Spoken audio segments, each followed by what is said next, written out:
তোর একসের কাটা কোড়া বাঁচতে লাগে অনেক সময় ধর কান্টুস পড়ছে কান্টুই যে পড়ছে বেনে আর খুলতে পারি না কামের ঝামেলা আসতো বাঙালি আনা খাওন বুলেট চাউলের গরম ভাত কলম লইয়েছি মুরব্বি মানুষের একটু বেশি করে দিয়েন এত বড় মাছ লাগে চিংড়ি মাছ আর কদু খাইতে লাগবে মধু গুটি আলাম একটা ডাল ডিল করি কদু এজতীয় দেশি আমি খাইতেও পারি অনেক বেশি। আসসালামু আলাইকুম। আমাগো বাড়ির উড়ানের মধ্যে রাস্তার কাম চলতে আছে।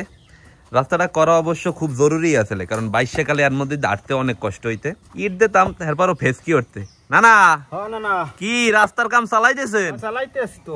কি আজকের মধ্যে হইবে? হ্যাঁ হইবে তাক ইনশাআল্লাহ ইনশাআল্লাহ হইবে। তো আপনাকে একটু দেখাই আনি কতটুকু থেকে কতটুকু করা হইবে। ওই যে আব্বু বই আছে বহালদারিতে। আব্বু ওদিকে কতদূর করবা? ওদিক করবো এই পর্যন্ত করাই আছে, এই পর্যন্ত করবো এই কাপড় দটি। ওই যে দেখা যাইতে আছে ইট ফেলাইছে ওই পর্যন্ত। হ্যাঁ ওই পর্যন্ত ঢালাই হইবে নাকি? ঢালাই নাকি ওই ইট বিছাই এর উপরে প্লাস্টার? বিছাই আমি প্লাস্টার। ও না না খালি কি কামই করবেন, খাওন দাওন খাওয়া লাগবে না? খাওয়া তো লাগবে, খাওয়াইছি দা। বেল তো কম হয় নাই, খাওয়াইবে নাতি, সমস্যা কি? গিরাস তো কি নাই নাকি? আচ্ছা ঠিক আছে আমি খাম। তাই না হাত পাও ধুইয়ান বেন্যাকালের খাওনটা খাইলান। ঠিক আছে। নানার মানে একটু শীত বেশি লাগছে, কান্টুস পড়ছে। কান্টুই যে পড়ছে বেনে আর খুলতে পারি না কামের ঝামেলা আসতো। আর এই আছে আমার এক মামা। মামা কি কষ্ট হয়ে যাইতেছে খুব বেশি? গরিবের তো কষ্টই, এর মধ্যে শান্তি। দেখছেন নানা আমার ডিজাইন করতে আছে। তো নানা আপনারা হাত পাও ধুইয়ান, আমি তাই দেখি আপনার লেগে কি ব্যবস্থা করছি। আচ্ছা ঠিক আছে। আম্মু নানা হ্যাঁ কোপান্নে কি কি সালুন রানছো? রানছি বাইগুন ভাজি, তেলাপিয়া মাছ দুবাজি করছি, কদু দিয়ে চিংড়ি মাছ রানছি আর ডাল। বাঙালি আনা খাওয়ান পুরা। তো নানা হ্যাঁ ওদের লইয়ে দেয়, হ্যাঁ তো পেটে খিদা লাগবে। হ্যাঁ আচ্ছা লইয়ে যাও। নানা জানো না বুলেট চাউলের গরম ভাত কলম লইয়েছি। এই তো ভালো। বাইগুন ভাজা আর তেলাপিয়া মাছ বোনা। নানা মাশাআল্লাহ আপনার তো প্লেটই দেওয়া হয় না, কারণ প্লেট লইয়েছি। নানা আর মামায় হাত পাও ধুয়ে রেডি হয়ে গেছে। ও নানা বাড়িটা দেবে কেডা, আমনে না মামায়? আমি বাইরে দিই বুড়া মানুষ। হ্যাঁ ঠিক আছে, বুড়া মানুষের হাতে বরকত আছে নাকি? আচ্ছা ঠিক আছে। বিসমিল্লাহির রহমানির রহিম। বেগুনটা আমি দিয়ে দেই।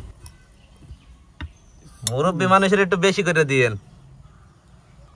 আবার আপনি আবার কম লইেন না যে মুরব্বীরে বেশি দিতে কইছে, আমারে মনে হয় কম দিতে কইছে। তো খাওয়া দাওয়া শুরু করেন না না। আর বারসান কার বান্নে নানির বান্নে? হয় হয়। বিসমিল্লাহির রহমানির রহিম। বেগুন ভাল লাগে আমার না, ফাইন খুব সুন্দর হইছে। না না বাইগুন ভাজা কেমন হইছে? অনেক ভালো লাগে না না। সবুজ মামার দ্বারা কেমন লাগতে আছে? মাশাআল্লাহ খুব সুন্দর হইছে। বেন্যকালে তৃপ্তি করে নানা আর মামায় খাইতে আছে। দেখতেই কত ভালো লাগতে আছে। এখন দেমু তেলাপিয়া মাছ, আসারি আগে দেম। বিসমিল্লাহির রহমানির রহিম। এত বড় মাছ লাগে? বড় মাছ খাইলে পুষ্টি হইবে না না। আচ্ছা তা ঠিক আছে। তেলাপিয়া মাছ বুনা কেমন লাগতে আছে? অনেক মজা হইছে না না। মামার দ্বারা কেমন লাগে? অনেক মজা। তোর একসের কাটা কোড়া বাঁচতে লাগে অনেক সময় ধর। সময় লাগলে সমস্যা নাই না না। মাছে তো কাটা থাকবি না না আবার কাটা ছাড়া মাছ খাইতে চাই। কাটা ছাড়া মাছ খাইতে চাইলে না না আপনার খাইতে হবে বাইলা মাছ আর আইর মাছ। হ্যাঁ এখন পাত গাছে খালি আবার কদলুম লন না না মাছ আর এক পিস লইতে পারতেন না? না লাগবে না, অনেক খাইছি। কাটা বাঁচতে সমস্যা হয়। হয় চিংড়ি মাছ আর কদু খাইতে লাগবে মধু। মধু মধু হ্যাঁ। এরপর আবার লম ডাল। ডাইলে পুরা গোটা দিয়ে দেবেন না না। আচ্ছা ঠিক আছে। ও গুটি আলাম একটা ডাল ডিল করিয়া। কদু কেমন লাগতে আছে না না? কদু তো সপ্তাহ সেই ভালো লাগে। সপ্তাহে মজা হয়েছে। হ্যাঁ মামার দ্বারা কেমন লাগে? অনেক স্বাদ হইছে। কদু এজতীয় দেশি আমি খাইতেও পারি অনেক বেশি। এখন লম ডাল, পাতলা ডাল। পাতলা ডাল। ডাল দিয়ে রংটাই তো ভালো হয়েছে। খাবার আগেই তো আমার পরান গেছে জুড়াইয়া। খাইয়ে যাইবে আরো জুড়াইয়া। নাও একটু লব। মামা এক পিস মাছ লন না।